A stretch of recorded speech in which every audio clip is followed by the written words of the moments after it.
नमस्कार साथियों, मैं अनीता श्रीवास्तव आपका हार्दिक अभिनंदन करती हूँ। श्रीमद् वाल्मीकि रामायण में आज का प्रसंग है मंथरा का पुनः श्री राम के राज्याभिषेक को कैकेयी के लिए अनिष्टकारी बताना, कैकेयी का श्री राम के गुणों को बताकर उनके अभिषेक का समर्थन करना तथा तत्पश्चात कुब्जा का पुनः श्री राम राज्य को भरत के लिए भयजनक बताकर कैकेयी को भड़काना। यह सुनकर मंथरा ने कैकेयी की निंदा करके उसके दिए हुए आभूषण को उठाकर फेंक दिया और कोप तथा दुख से भरकर वह इस प्रकार बोली, रानी, तुम बड़ी नादान हो। अहो, तुमने यह बेमौके हर्ष किस लिए प्रकट किया? तुम्हें शोक के स्थान पर प्रसन्नता कैसे हो रही है? अरे, तुम शोक के समुद्र में डूबी हुई हो तो भी अब तुम्हें अपने इस विपन्नावस्था का बोध नहीं हो रहा है। देवी, महान संकट में पड़ने पर जहाँ तुम्हें शोक होना चाहिए वहीं हर्ष हो रहा है। तुम्हारी यह अवस्था देखकर मुझे मन ही मन बड़ा क्लेश सहन करना पड़ता है। मैं दुख से व्याकुल हुई जाती हूँ।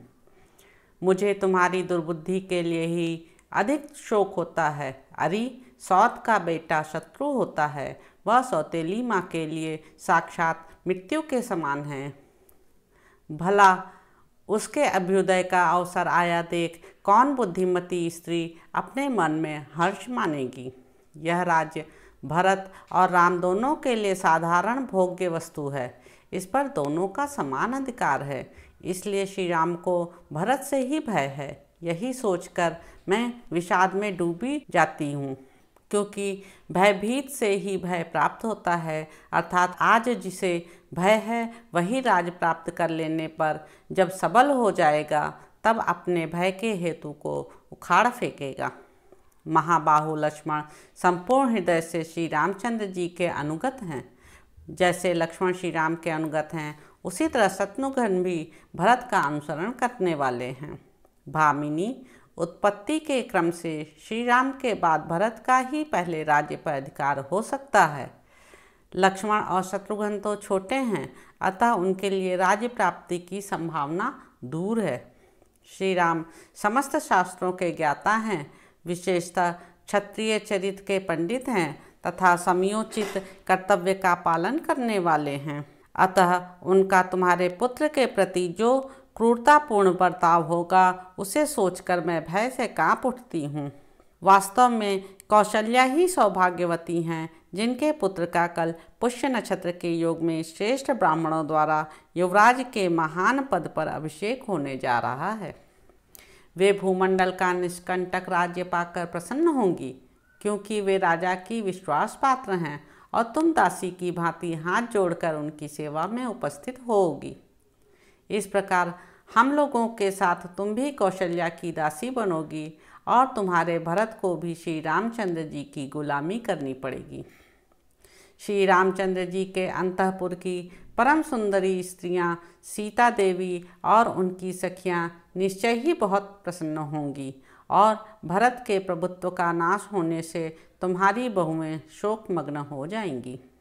मंथरा को अत्यंत अप्रसन्नता के कारण इस प्रकार बहकी बहकी बातें करते देख देवी कैकेयी ने श्री राम के गुणों की प्रशंसा करते हुए कहा, कुब्जे, श्री राम धर्म के ज्ञाता, गुणवान, जितेंद्रिय, कृतज्ञ, सत्यवादी और पवित्र होने के साथ ही महाराज के ज्येष्ठ पुत्र हैं, अतः युवराज होने के योग्य वे ही हैं।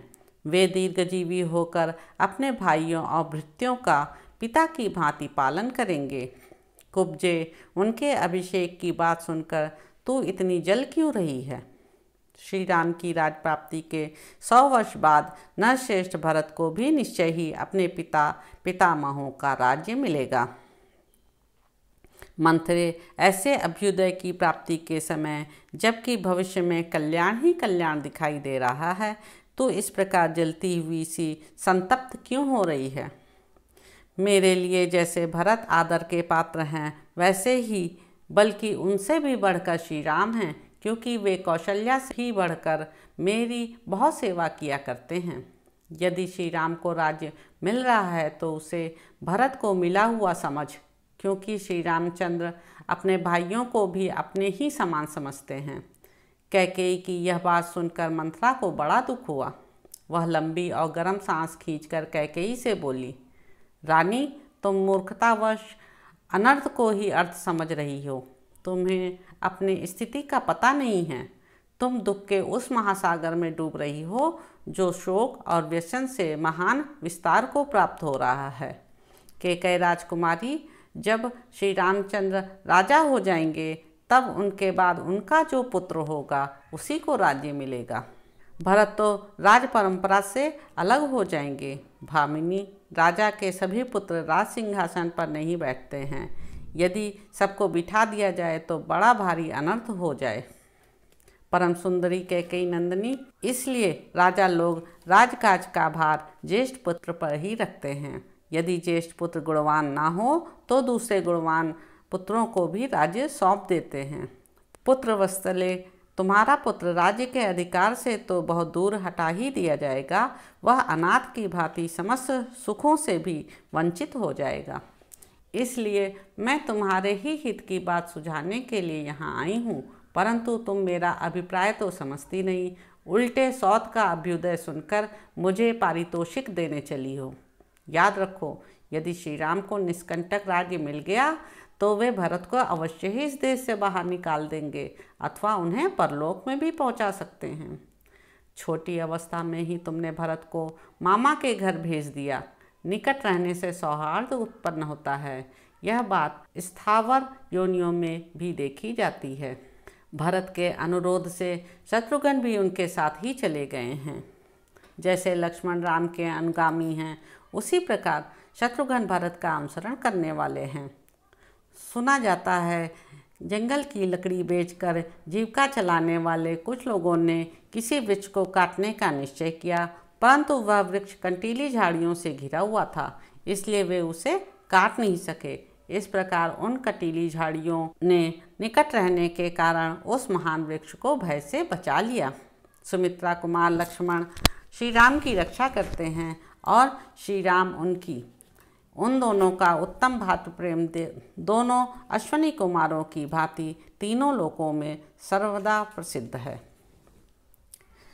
इसलिए श्री राम लक्ष्मण का तो किंचित भी अनिष्ट नहीं करेंगे, परंतु भरत का अनिष्ट किए बिना वे नहीं रह सकते, इसमें संशय नहीं है। अतः श्री रामचंद्र महाराज के महल से सीधे वन को चले जाएं, मुझे तो यही अच्छा जान पड़ता है। इसी में तुम्हारा परम हित है।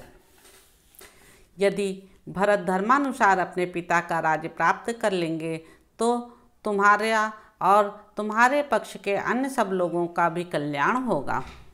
सौतेला भाई होने के कारण जो श्री राम का सहज शत्रु है, वह सुख भोगने के योग्य तुम्हारा बालक भरत राज्य और धन से वंचित हो राज्य पाकर समृद्धिशाली बने हुए श्री राम के वश में पड़कर कैसे जीवित रहेगा। जैसे वन में सिंह हाथियों के यूथपति पर आक्रमण करता है और वह भागा फिरता है, उसी प्रकार राजा राम भरत का तिरस्कार करेंगे। अतः उस तिरस्कार से तुम भरत की रक्षा करो। तुमने पहले पति का अत्यंत प्रेम प्राप्त होने के कारण घमंड में आकर जिनका अनादर किया था, वे ही तुम्हारी सौत श्री राम माता कौशल्या पुत्र की राज्य प्राप्ति से परम सौभाग्यशालिनी हो उठी है। अब वे तुमसे अपने वैर का बदला क्यों नहीं लेगी। भामिनी, जब श्री राम अनेक समुद्रों और पर्वतों से युक्त समस्त भूमंडल का राज्य प्राप्त कर लेंगे, तब तुम अपने पुत्र भरत के साथ ही दीनहीन होकर अशुभ पराभव का पात्र बन जाओगी। याद रखो, जब श्री राम इस पृथ्वी पर अधिकार प्राप्त कर लेंगे तब निश्चय ही तुम्हारे पुत्र भरत नष्ट प्राय हो जाएंगे। अतः ऐसा कोई उपाय सोचो जिससे तुम्हारे पुत्र को तो राज्य मिले और शत्रुभूत श्री राम का वनवास हो जाए। तो इस प्रकार साथियों, अयोध्या कांड में निहित 8वां सर्ग यहाँ पर समाप्त होता है। इसके अगले अंक में आप जानेंगे कि कुब्जा के कुछ चक्र से कैकेयी का कोप भवन में प्रवेश। आशा है आपको यह प्रसंग अच्छा लगा होगा। मेरे यूट्यूब चैनल संवाद विद अनीता को लाइक करें, शेयर करें, सब्सक्राइब करें। धन्यवाद दोस्तों।